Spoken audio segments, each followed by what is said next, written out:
திலக் சரியா ஹிட் பண்ணல. Retired out ஆன நான்காவது பிளேயர் தான் திலக் வர்மா. திலக் ஸ்ட்ரைக் ரோட்டேட் பண்ணனும், ஸ்கை டேக் ஆன் பண்ணனும், கடைசி வரை கொண்டு போய் ஜெயிக்கணும் அப்படிங்கற பிளான் போலத்தான் தெளிவா தெரிஞ்சது. அதோ போல ஸ்கை நல்லா அடிச்சார். திலக் ரோட்டேட் பண்ணிட்டிருந்தாப்பே. ஆனா பாண்டியா எல்லாருக்கும் எல்லா நாளும் ஆடவராது, அந்த மாதிரி ஒரு நாள் திலக்கு இந்த நாள் நூ சொல்றார் பிரசன்டேஷன்ல. போன சீசன் முழுசும் நீங்க யாருமே ஆடாதப்ப எல்லாம் மேட்சும் ஆடன ஒரே ஆளு அவன்தான் திலக். அவனாலையும் முதல் பால்ல இருந்தே அடிச்சிருக்க முடியும். அப்படி எல்லாம் ஒரு ஹிட்டர் சுத்தமா எல்லா பாலும் அடிக்க முடியாம சும்மா சிங்கிள் ஓடிட்டிருக்க மாட்டான்.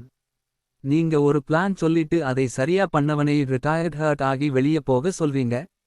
ஸ்கை கூட டாக் ஓட்ல உட்கார்ந்துட்டு ஷாக் ஆகி என்னடா பண்றீங்கன்னு கேக்கறாப்பே. இந்திய டி20 அணியின் தலைசிறந்த வீரர்கள் சூரியகுமார் யாதவ், திலக் வர்மா, ஹர்திக் பாண்டியா 3 பேரும் எவ்வளவு பந்துகள் விளையாடியும் கூட அவர்களால் லக்னோ அணியை வெற்றி பெற முடியவில்லை. அந்தளவுக்கு லக்னோ பவுலர்களின் பவுலிங் இருந்தது. முதல் பவர் பிளேயில் ரன்களை வாரி வழங்கினாலும் கூட கடைசி 6 ஓவர்கள் மிகவும் சிறப்பாக வந்து வீசினார்கள்.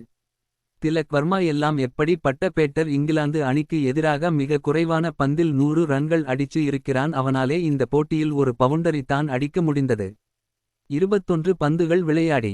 அதேபோல் டோனிக்கு அப்புறம் கடைசி ஓவரில் அணியை வெற்றி பெற வைக்கும் திறமை கொண்ட பாண்டியாவில் கூட லக்னோ பந்துவீச்சாளர்களை அந்தளவுக்கு அதிரடியாக அடிக்க முடியவில்லை. எனக்கு என்னவோ திலக் வர்மாவா வெளியில அனுப்பாம இருந்திருக்கலாம். நீங்கள் உங்கள் கருத்தை சொல்லுங்கள்.